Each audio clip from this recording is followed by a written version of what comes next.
excellent. We were just joined by Scott Watson, leading emotional intelligence speaker and talker in his field, in his profession, and it was really, really, really, really, really good to have him on the show.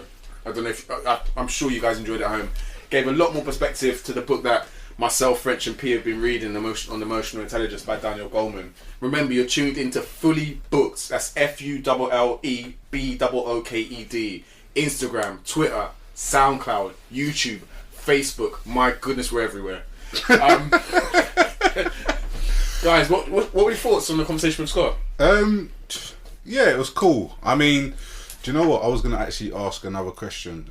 Let's answer it here. Let's ask it between us. No. I mean, I was going to ask you guys a question. Yeah. Like after speaking with an expert, someone that's obviously in the field for 16 years. Yeah. What's your actual take on emotional intelligence? Like, what comes to mind when you think about emotional intelligence? P, I'll let you kick off. I know I didn't really say much in the conversation. I enjoyed a lot of what he was saying, and I took a lot from the conversation. Yeah. I think I mentioned this probably in the Instagram story. When I think of emotional intelligence, I think you mentioned something not too long ago as well. Who's you, French? Sorry, French. Yeah. I think of someone, dare I say, almost like I don't want to say call it an out of body experience, but almost like another person maybe on your shoulder in regards to maybe guiding you and managing your thoughts and your feelings and helping you think clearly as to maybe a decision, not necessarily a decision, but let's say a decision that you're about to make as such. Yeah. I mentioned but I mentioned in our discussion with Scott that I feel I'm a product of emotional intelligence, and I feel I quite regularly am either inspired or motivated by things around me as such. Yeah. And in places such as in school, not that I wasn't intelligent, but I felt my emotional intelligence was probably a lot stronger and on a higher level than my IQ per se. Yeah. And obviously there's loads of examples obviously in the book as to individuals who weren't necessarily thriving, let's say, or enhancing in normal education, but at the same time when they did activities in relation to emotional intelligence, they were one of the most intelligent children in the classroom. So hence I felt his the discussion with him as to some of those aspects I thought were really interesting. You made some good points. Do you know what's interesting? One of the things you said about you've always felt that your emotional intelligence is higher than your IQ, and I think, guys, if you haven't got it already, Daniel Goleman, emotional intelligence, why it can matter more than IQ. There's a lot of scientific terms, references, phrases in there, but the essence you get from it is, so far we've read half the book, and the essence that we're getting from it is emotional intelligence can be just as important, if not more, than IQ. And one of the things that I've come across in the book, it relates to people having high IQs, but actually not being in the director roles that maybe their IQ suggests they should be, because they actually don't have the cognitive, social, i.e. the emotional intelligence to be able to liaise with people. Let's go for a drink down a pub after work. Silence. So it's just they have nothing else to say. That they can work out the square root of 618 in a split second, but can you manage the social dynamics in a room? Silence. They can't speak about everyday things like, do you know, my kids do the same, or really, I really enjoyed that. It's just things like that. It's just the general chit chat. And it's often been said, I mean, in the working world, I mean, environments I've worked in, there's people, like friends, university friends, blah, blah, blah, that I've gone out for dinner with, and they've said, this person got hired on this basis, and that was after a drink down a pub. Yeah. Literally. Right, but you get that. You get obviously it depends on what field that you're in that you're gonna get emotional intelligence wins. Like in the entertainment business, you'll find, I reckon, emotional intelligence is gonna be much more prevalent being used on a daily basis, because you need to be aware of your surroundings, who's talking shit, who's not. Like, for me, like when I think of emotional intelligence, like I relate it back to being honed, like basically when you're on the roads. Like when you're on the roadside and whatever, you have to be emotionally intelligent. Like you have to be able to look at someone and be like, okay, this person is dodgy, or you get that kind of aura for someone's like, is he trying to suck me? Is he gonna try and set me up? Or do you know what I mean? So you have to always have that emotional intelligence. Awareness. Awareness. Yeah, definitely. And going back to what P was saying, you said that you always knew that you was emotionally Always. intelligent. What was it that you reckon made you more aware of knowing you was emotionally intelligent? Because I know what you mean, because I felt it myself. But is there anything particular that you would say? You can kind of say, or pinpoint, okay, this is why I know I'm emotionally intelligent. Sorry. I'm just gonna not necessarily go on a tangent as such, but Yeah, I'm do your thing, bro. gonna go back as to maybe some of my early inspirations. And I think with some of my early inspirations, I've always felt I can reach the heights that they have as such, or our passion level. I'm just babbling, so I'm saying So my passion was as equal as those people who I looked up to as such, and not that in school that I wasn't smart as such, because I felt I did understand these things, but it was a case of maybe not necessarily getting the grades that equaled my knowledge, or my actual knowledge. And I've had teachers who have told me, actually, I do believe you're very intelligent, but sometimes you don't necessarily articulate, or not necessarily articulate, because I don't think articulating was necessarily a problem, but I don't think you necessarily put down the discussions we have in the classroom actually on a piece of paper. So I was very aware that and I don't think that's anything to do with actually emotional intelligence, but I was very aware that I was intelligent, but I wasn't quite thriving in that environment, whereas I was very in touch with my emotions, my feelings, and as I mentioned previously, obviously in regards to me, that's where I get my drive and a lot of my source of energy from. So I knew, I just know where to get my source of energy from as such, and I don't know if I've articulated that very well, but... No, you have, Pete. And do you know what was really interesting to me? There's a lot of gems that Scott dropped on us, which was very good, because I'm not going to lie, I've been reading the book, and one of the things, it's not... You guys know I have, but it's not one of the free-flowing, easy-to-read books. It is. There's some scientific terms and phrases in there you might have to pause and Google, or in my case, not just skip over them. But one of the things that was relevant in there, and what P has related to, is, and I've just lost my train of thought. I can just interject there. So I was reading a part today, and I think it was in the final part of what we're going through today, which was, I think, was social emotions. And what I could not help or get away from was from public speakers, whose words are very, very powerful, but at the same time, their emotions they give out to the audience, their tones. I don't know why I was thinking about Alex Ferguson quite a lot, because I think he's a don, that's why. Yeah, well, we know that anyway. But it's not just, it's man management. Thank you. So of course. Yeah, in 8, we're talking about man management. Yeah, so they're talking about a lot of copying, I think. So that was the part with the personal style, Yeah, so there's a lot in it. So I'm just babbling, but like, no, I get you, it doesn't surprise me that Man United embodied who he was, is because he had fantastic skills and he was able to impart them. Skills. He was able to impart them on his staff, his team, his the players, and for those individuals who weren't able to embody what he believed, they had to go. And it made a lot of sense. I remember my point now, P. It was about when Scott, because both yourself and French have worked in education heavily. When Scott started speaking about the impact that actual, not just the students and it being taught to the students, but actual the teachers teaching the students any given subject, the impact they have on their emotional intelligence in just the way they present information or speak to the children, I found that really interesting. I think that's a difference. I found that really, really, really interesting, because at the end of the day, he's right. For how many years you have to be in you formally have to be in education from 16 to 5, so 11, 12. Yeah, at least 10 years, 15 years. Well, 10 years, at least 10 all years. those years, the parent, you don't know, they could be doing an amazing job at home, but the majority of the child's time is spent at school around the students and around teachers. They're shaping your child for the future. Of course. I always... sorry, go on. Yeah, no, sorry. And they're embodying... Sometimes it could be the teacher, they're embodying their personalities, the way they think about things, their emotions or lack of, onto your child. Does that make sense? Yeah, that makes a lot of sense. And it's something that Scott raised, which I thought was a really, really good point. And it's whether or not actually our teachers who are teaching, which one day will hopefully be our kids, how to present themselves, not just in the workplace, but in everyday situation scenarios. But you get that in schools where a lot of teachers, I'm not going to say they're not emotionally intelligent, but they're not able to be emotionally intelligent enough to connect with the students they're teaching.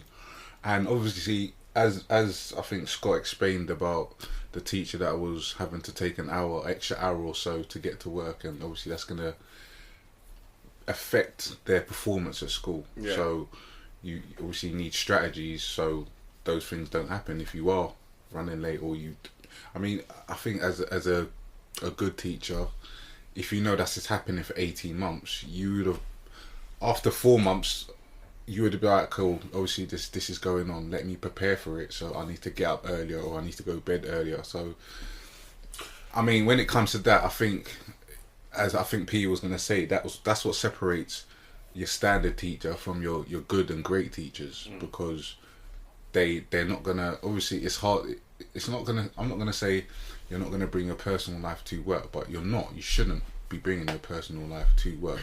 You should be able to do what you're doing, because at the end of the day, you're in a job, you're in an environment where you're going to be moulding the next generation's mind. So if you're going into that classroom with a chip on your shoulder, that energy is being put onto the students.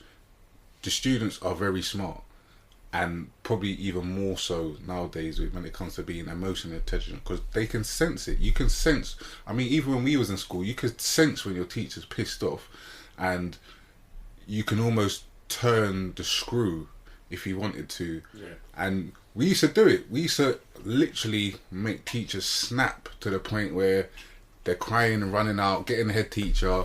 Head teacher has to come in, reprimand everyone. Wearing stitches though, because we've just made another teacher flip their wig. Do you know what I mean? Yeah. At that age, you don't know it's not that you don't know any better, but it's hilarious. It's funny. It's funny at the time. I'm not gonna condone it and say go out and do it. But those are things we was doing, and we was emotionally intelligent enough to know where you kind of are emotionally yourself. Because if you come in with a certain aura and a certain, I don't know, certain aura and certain energy and belief in yourself, that's going to filter down to us. And where you, as students, I say us, but as students, you're going to pay attention to that. You're going to be aware of it. You're going to sense it. You can feel that energy of, okay, this teacher means business. He's got something to say, or she's got something to say. Let's knuckle down and pay attention. Do you know what's interesting? So, just for the purpose of you guys listening, me and Pocker actually went to the same high school, and there's a teacher, Mr. W. I won't say his full name. Okay. Yeah, you knew when he's in the building. Fix up, look sharp. Simple as. No pussyfooting around.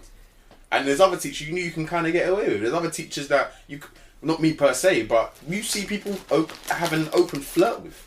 Yeah. Do you get what I'm saying? Because that's like madness, by the way. But I used to do that. Certain teachers. Oh, what was her name? Oh, Miss Anderson. Well, it is. You're like you're double the size of me and P. So you're probably looking like 21 at the age of 12. Nah, it wasn't even that. She was just really smart. Miss Michaels. What? Dance teacher. Mad thing. But yeah, we used to blatantly flirt with her still. But it was on a joke thing, because obviously she wasn't really reciprocating it like that. But yeah, those are fun times. Anyway.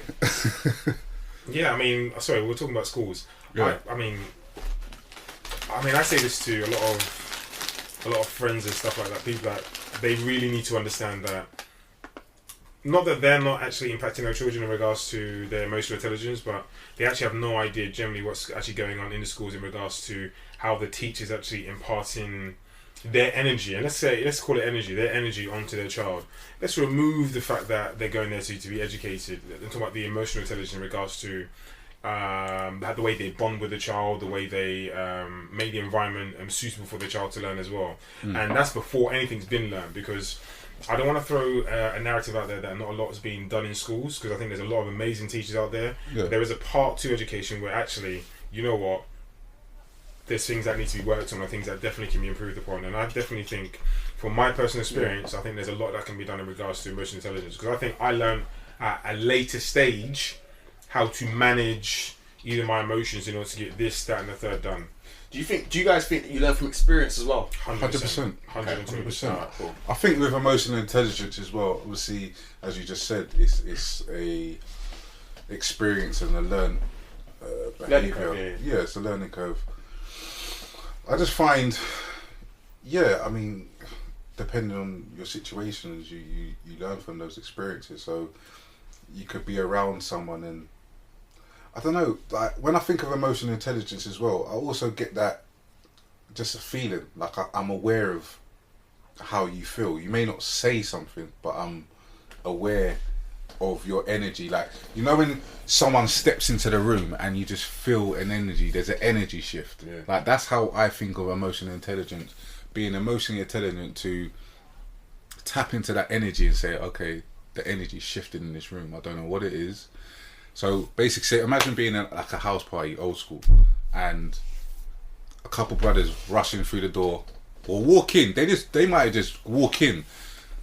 You just sense the energy, like, okay, there's something's up, and it's that kind of animal instinct or whatever it may be. But I always used to put it down to I'm just on point. I'm on point. So when I see something, I'm on my ones and twos. Like, cool, exits are there, exits are there. My dog's over there, my other dog's over there. Check. Boom. I'm saying, if I've got something with me, I've got something with me. Let me make sure everything's taking it back to 98, boy. Tucked in, everything's alright. Yeah. Then, but within the space of 5 seconds, things like your spider senses are tingling, and you're aware, and that's what I put down to emotional intelligence. Just crazy. There's 2 points that I want to. You made so many points in what you just said, but there was 2 things. One of those things, I've forgotten, but the other thing, I remember. I'm going to give you an example. So I went to a party so we're West London boys predominantly, but obviously we get about. That's how we do. Anyway, I went to a party, Chiswick kind of area. This is years ago. I think I was driving my first car. I must have been 18 because I was driving my first car then. And we've gone to this party. I can't remember which party. I know it's a female's party. I can't remember which one of my boys knew the female. We've gone in there now. We're chilling, blah blah blah. And do you know what's mad? I don't know if the listeners, whoever was into like old school UK grime, there was a guy called Sniper E. I've heard it. Yeah. And he used to have this thing where it's like a karate. He's like, he used to do this. Yeah, and he was a special delivery. That's it. He's a special delivery. Yeah. So we're in the bedroom chilling, and I think Channel U's on, and that tune's on, innit? Anyway, what's happened now is the girl who's having the party, she knows man from everywhere, and about 1 a.m, these East London guys have come down, and they just look booky as fuck. They've come down hooded, whatever. So we said, you know what? We haven't bounced, but my bro just put his hood on and done his jack up, like almost ready to go, ready to rock. One of the two, you know what I'm saying? One job. Yeah, ready to Kelly Le Rock or whatever. Anyway, so we're chilling for about another 20 minutes, half an hour. We're like, alright, let's bounce. Because Tuesday there was a few of them. Eastman were known to be booky back in the day. And it's like, even though we're in West, it's not our part of West. So, and we just bounced, not because of them. We've just bounced because it's now like, it's certain time now. Alright, there's nothing here for us. We've checked out the environment. There's no girls, blah, blah, blah, blah. Anyway, the next day, whichever one of my bridges knew the girl, they spoke, and she said one of them Eastman juked up her next man in the party. Yeah. So it's just that thing you get. It's that sense. That sense. Something's gonna go down. You can almost smell trouble. Like, you know what I'm saying? Sense it. Now I was going to jump in. I find it remarkable that people can't smell danger. Like, which brings me not to be rude, but it's experience. I'm not saying now exactly, but back in the day, that's why. Not to be rude, guys, but for me, that's why.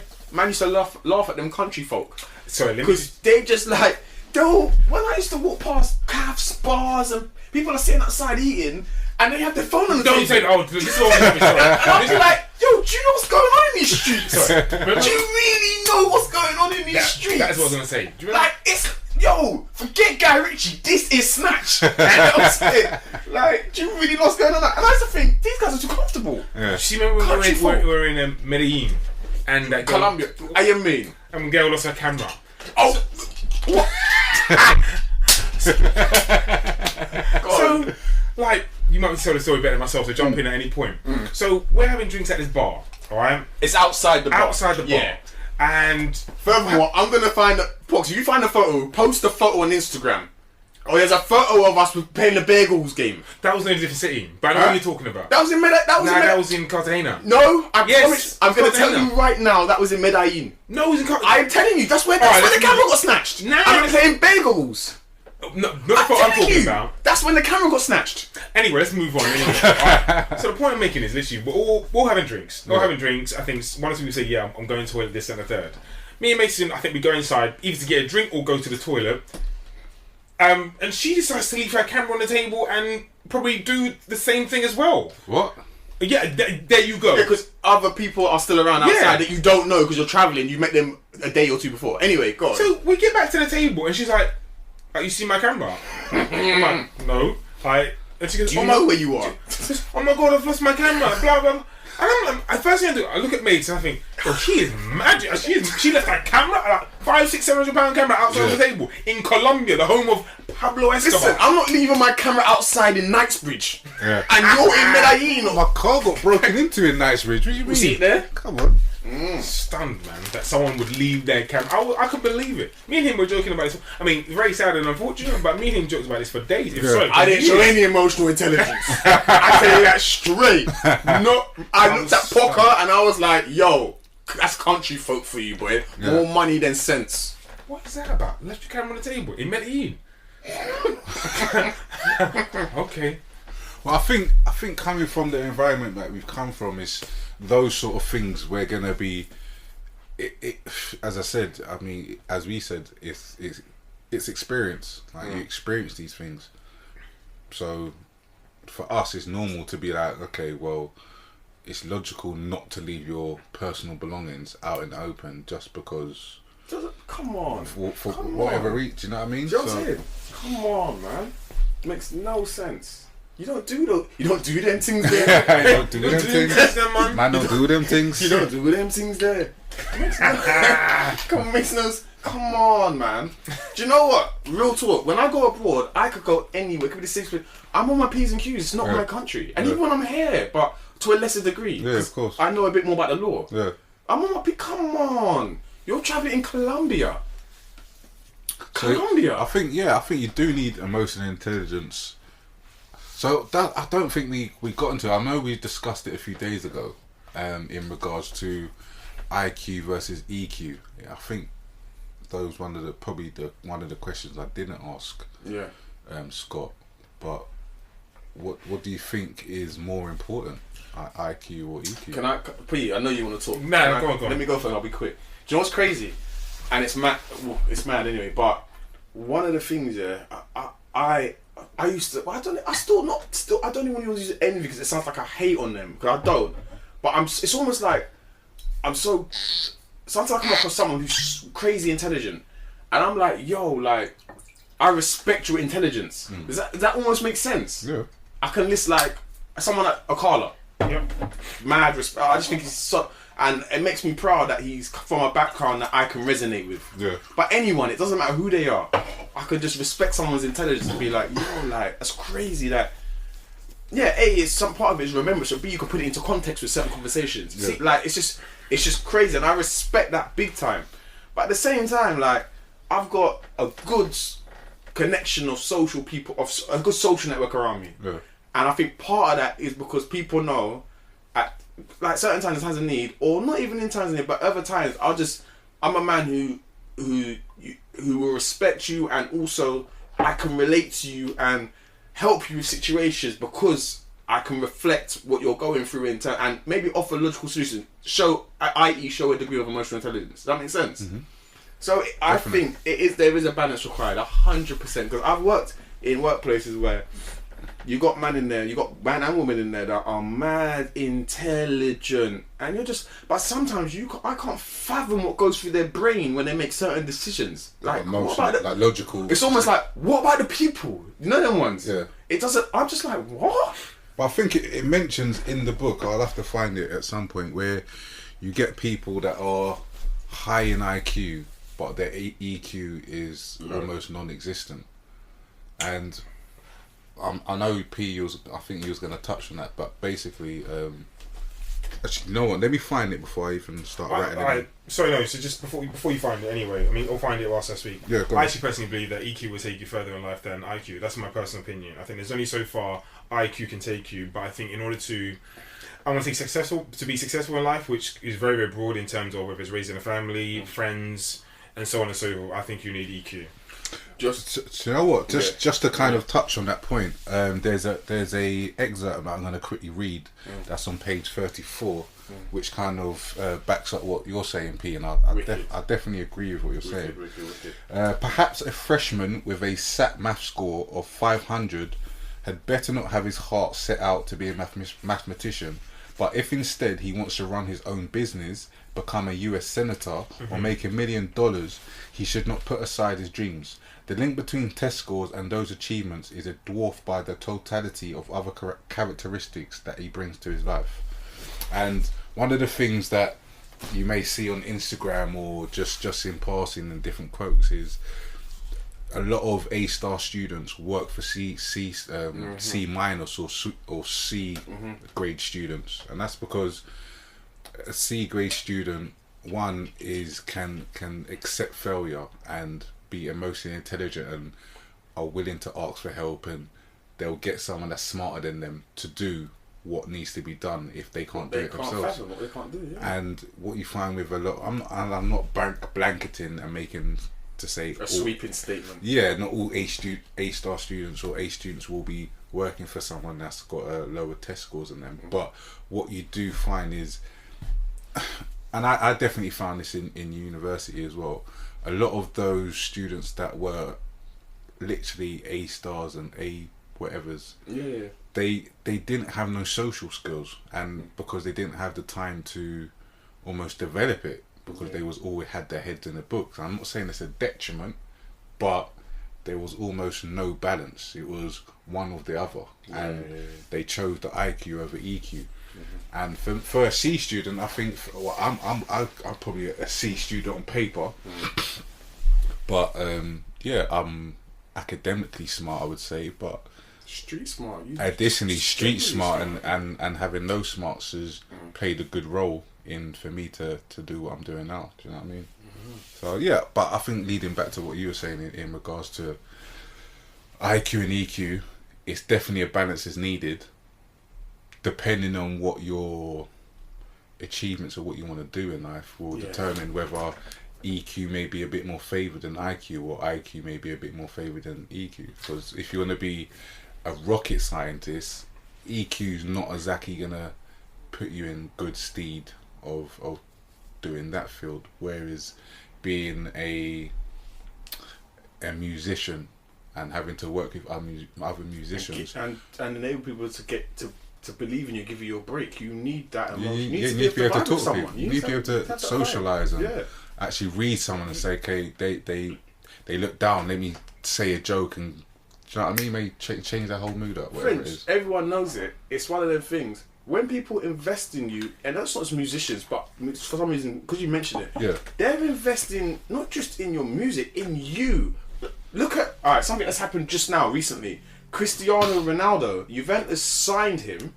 Not the guy's 33. They've signed him for 105 million. For those, sorry, he's a football player. For those who are not football fans, they signed him for 105 million. They're not going to recoup that signing fee. They know that. What they do know is people buy into the whole brand. They want Ronaldo shirts. He's hard working. He's got a son that he dotes on. They buy into the brand. They buy into him. Not just the footballer, but Cristiano Ronaldo, the complete person. Does that make sense? Yeah, definitely. It's the same thing. P. I think French kind of touched on something I was going to say, I think, is in regards to Actually, no, I had a question, which I was going to ask Scott earlier, or and yourselves, actually, as to what job do you believe you can actually not get? I don't want to use the word get, but where are your what job can you get more so in your emotional intelligence rather than your IQ? But you've actually just gone into it, really. So you said things which I wasn't even thinking about. Social worker, counsellor, those kind of jobs for me. Definitely, I do agree with this. But you mentioned musician, which I think musician, behaviour maybe mentor. Someone, a behaviour mentor, all this type of stuff. Well, it's known that footballers are not the smart. A lot of them, a lot of footballers are not the smartest. But if you're thinking about professions which are not sporting, I'm definitely going for things like your social work, your family liaison work, that kind of role where you're at the forefront of customer service. Does that make sense? Yeah, you have interpersonal skills. Exactly. Every day. Exactly that. But I think I might have mentioned before, obviously, which one I value obviously a little bit more. But just asking this question to yourself: what do you value more, EQ or IQ? A mix. No, let's not do fence thing. All right. I'm not doing fence. I'm not gathering splinters out here, my brother. Okay, my brother. If I had to choose one, I would go with EQ simply because I'm naturally emotionally intelligent. I would say definitely. I've always been aware. I think, as you said, P, you was always aware of having emotional intelligence, and I was always aware of how people reacted. I would always be looking at someone's reaction. Yeah, I think I was always like that as well. Or even, and I didn't even know what I was doing at the time, but like mimicking someone's behaviour and what that behaviour would do. And okay, so there used to be times when I should be chilling with my dad or whatever, watching TV, and I always remember this till this day. But like, we'll be chilling, and I'll just be watching him, literally copying him. With his legs crossed, then he'll notice that my legs are crossed, and he'll be like, "Why are you crossing your legs?" And I just be like, more or less, I'll be like, "I'm copying you." He's like, "I'll stop doing that." Then I'll stop doing it, but then he'll change position. Then I'll change position, and I didn't even realise I was actually mimicking him. Do you know what I mean? It was just those simple things. But then going even further, it was like being able to be aware when someone's pissed off, whether they've said something or not. Like just the way they're breathing, or just the way I could almost tell. Okay, this person's not. And I didn't realise at the time, but their arms are crossed, or they're in a certain way, and it's like, okay, I just get a sense that you're upset about something, and I could go over to them and almost, what's wrong, and within talking to them, you can see the tension start releasing and relaxing. So it's having that emotional intelligence from early that I thought for me was always useful. And again, going on further into life, doing when you're around certain people in certain situations and whatnot, you become aware of your surroundings very quickly. You know what? It's funny you say that, because I've kind of just peeled it to the very front of the book in terms of becoming very aware of things, obviously from a young age. And the first thing that crossed my mind, because we're talking about schools as well, and why maybe some teachers are not quite in tune from an EQ point of view as to maybe their students and stuff like that. And I thought about it, and I thought, you know what? Emotion was something that was running high in my household from early. I don't remember anything otherwise, if I'm honest, you know. So I'm not surprised that I'm a bit more emotionally intelligent rather than maybe other people, or maybe than in comparison to some of my other peers and stuff like that. And then there's something in the front. Why would you say you're emotionally intelligent? Sorry, I'm going to challenge you right now. Sorry. Go Why on. would you say you're emotionally intelligent? Again, I don't even know I can articulate that, but okay, so give me an example. Give me an example scenario where you've shown emotional intelligence.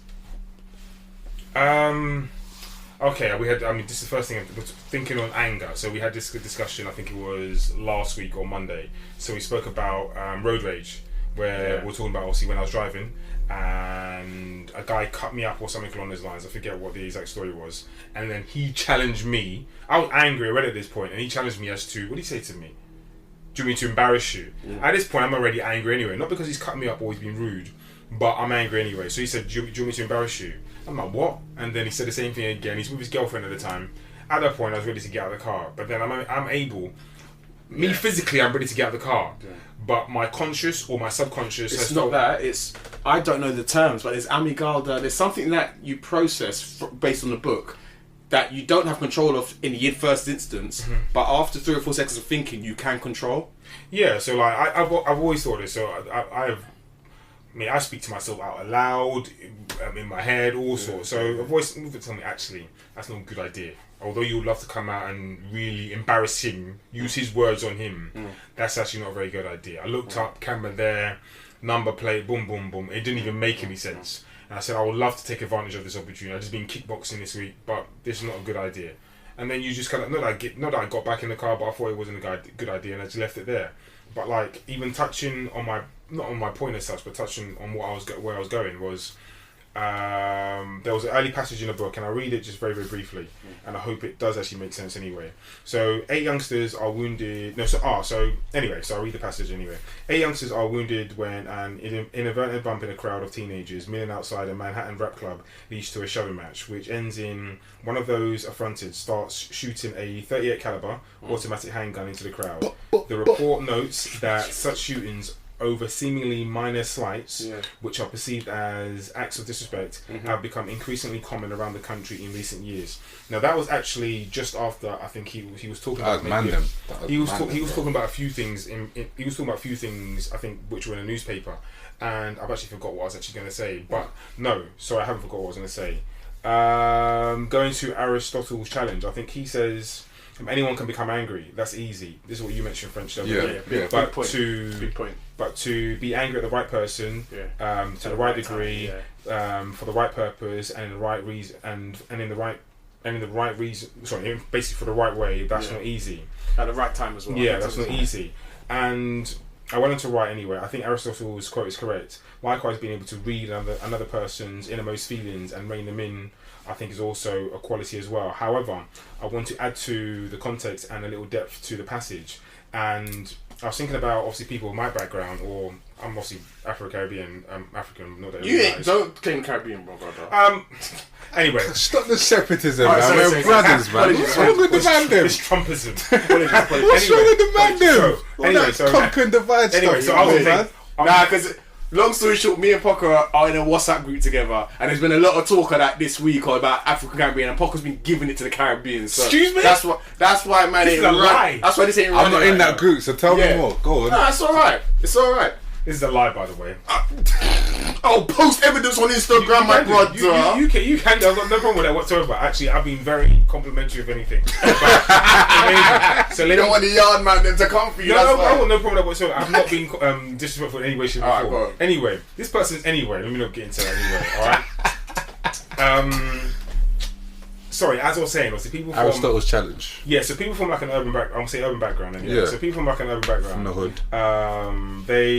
When they go to school from a young age, generally, which is widely known, in regards to their grades and stuff like that, generally quite high achievers. So in comparison to all their peers, it doesn't matter what colour, creed, or where they come from, their grades are generally very high. Hold on, I'm confused. Friends said from kind of low-income families. What you're saying...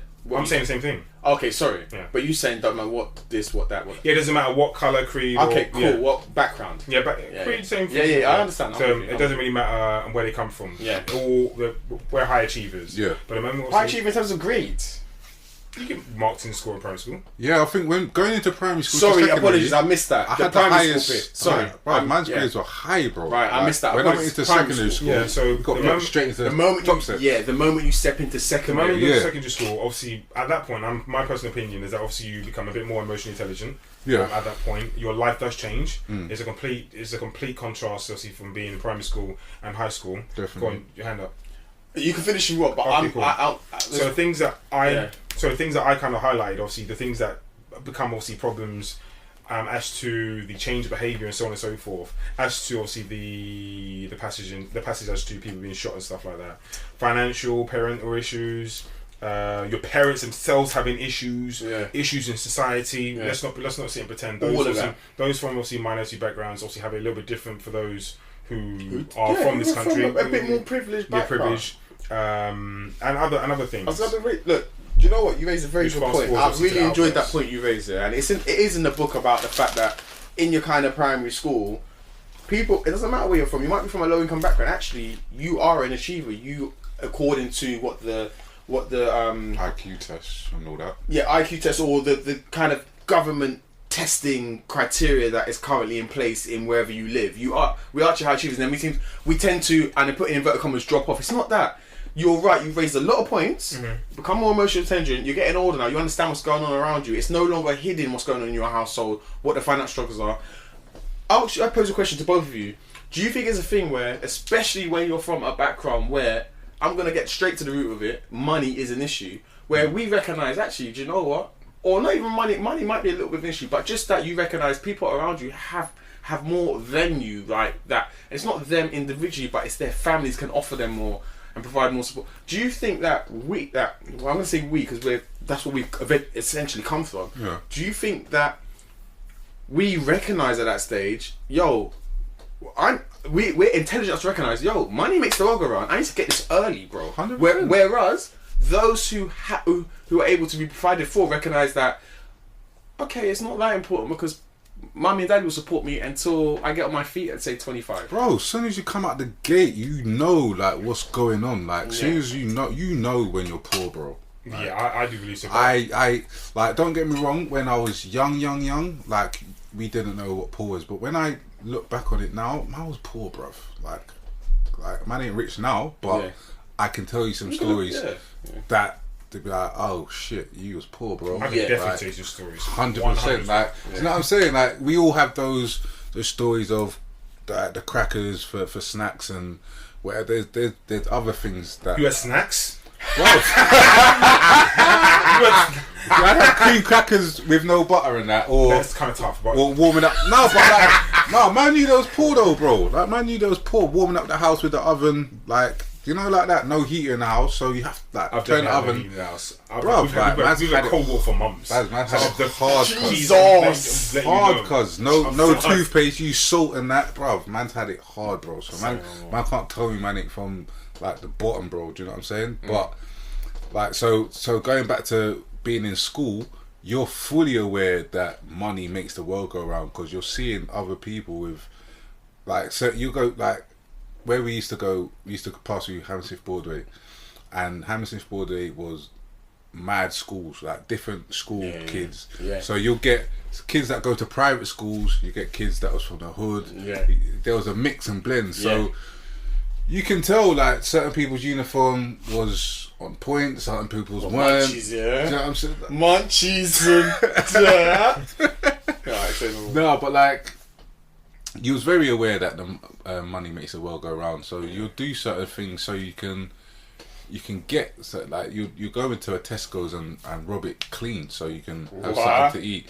Bro, man was on crud, bro. Like, but you know, even moving away from money, because I don't want to I don't want to say us, but make people out to be. Well, yeah, I want to say us actually. Make us out to be like. But money was an issue. But what I'm saying is that I think, like, we were juggling loads of things. There wasn't a case it weren't just money. No, it wasn't just money. No, that's what I'm saying. That's what brings that was like the back. nucleus. That was the nucleus. So like, we were juggling. So we were juggling mad things. You know what I'm saying? Like, I'm juggling loads of things. So things are mad, because I know there's a part in the book where it talks about. Sorry, go on. Do you know what? Before you, there was a couple of things that you both brought up that I wanted to ask and go into a bit deeper. Yeah. I think the one. Firstly, to kind of go back to the Aristotle's challenge, what was your take on it, Mace?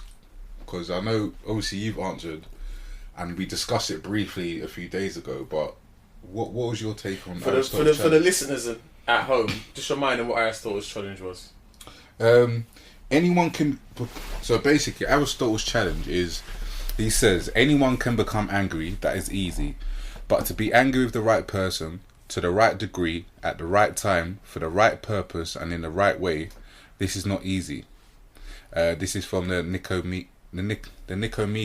Nicomachean Ethics. I think that's something to do with Niccolo Machiavelli. It sounds like it, but that is in essence the challenge. So what's your take on it? How do you interpret this challenge? Well, I throw the question back at: is there ever a time to be angry, and then you can take it deeper? What is, in inverted commas, anger? Do you know what I'm saying? You can really go deep with it. Yeah.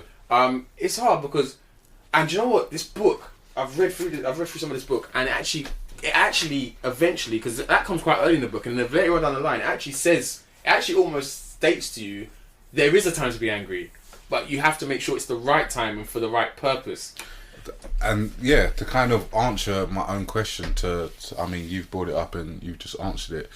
When I first originally read that, because that's literally the first thing that you read in the book, my first thought, and I'll read it verbatim, is it causes us to self-reflect. The challenge is almost impossible unless we turn inward and become angry at ourselves, to which, with added self-awareness, come to a realization that anger towards self has to subside. Meaning,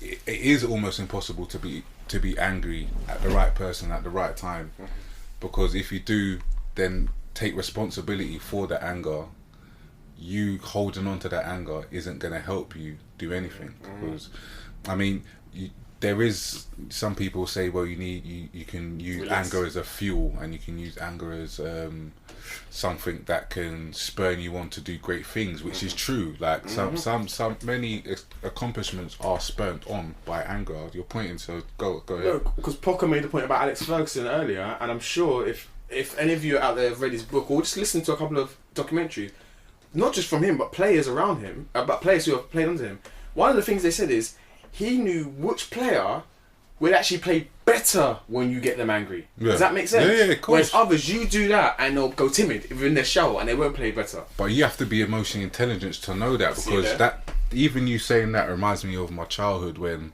I had a certain coach, and to be honest with you, looking back on it, he was a fucking cunt, because he used to say some racist shit. Which about life coach? No, football coach. Football coach. Yeah, Okay. you know what I'm saying? When I was younger, playing football back in the day, like he was a cunt still. Yeah. Like when I think about it, bro. He used to say some. I think when I was about 7, 8, he used to say some racist shit. Obviously, to try and get us amped up and like motivated, angry to go into the pitch and start kicking youths up and all them things there. Do you know what I'm saying? But like, you have to be emotionally intelligent to know who you can do that to and who you can't do that to. Do you know what I mean? It sounds like. But and at that age, you're gonna get wound up. Do you know what I mean? Especially coming from someone that's meant to be almost a guide, adult. a mentor. Yeah, an adult that's meant to have their not best, just for football, for life. for best interest in you. But obviously, Yo, I see you, P. I see you with them flapjacks. Go on, dog. What was I gonna say though? The second question I was actually gonna By the way, I think bring up. Sorry. Go on. I don't know. Not that I disagree with it at all, but part of me feels you actually can't. Sorry, I think the last thing you said was it's almost impossible. I don't know if that come from the book or that was something you said. No, that's what I was saying. I'm not sure. Maybe I just think otherwise. That's too. For the challenge, I mean, you're saying. It's that is not easy. Yeah. It's not easy, but I do believe there are right times where you can be angry. No, I'm not saying you can't be angry. I'm just saying, okay, so if you was to take responsibility for everything that happens in your life, how can you then be angry at someone else? So I don't quite mean that. I don't quite understand that. If you take responsibility for everything that happens in your life, at what point would you then become angry? Oh no, I'm talking. So the way I'm thinking, or the way I'm looking at it is, if someone does something which I find, let's say, offensive. I'm not talking about the simple stuff as in you're an idiot or something like that, but someone who does something offensive. I feel such like, for example, let's go from God, can't think of a good example. You can say a racial context. So thank you. Let's go racial. So like, your man's like, go on, get in, you B cunt. Yeah. Something like that. Yeah, I was thinking maybe you should have bleeped the C word and not the B word. That's what I thought.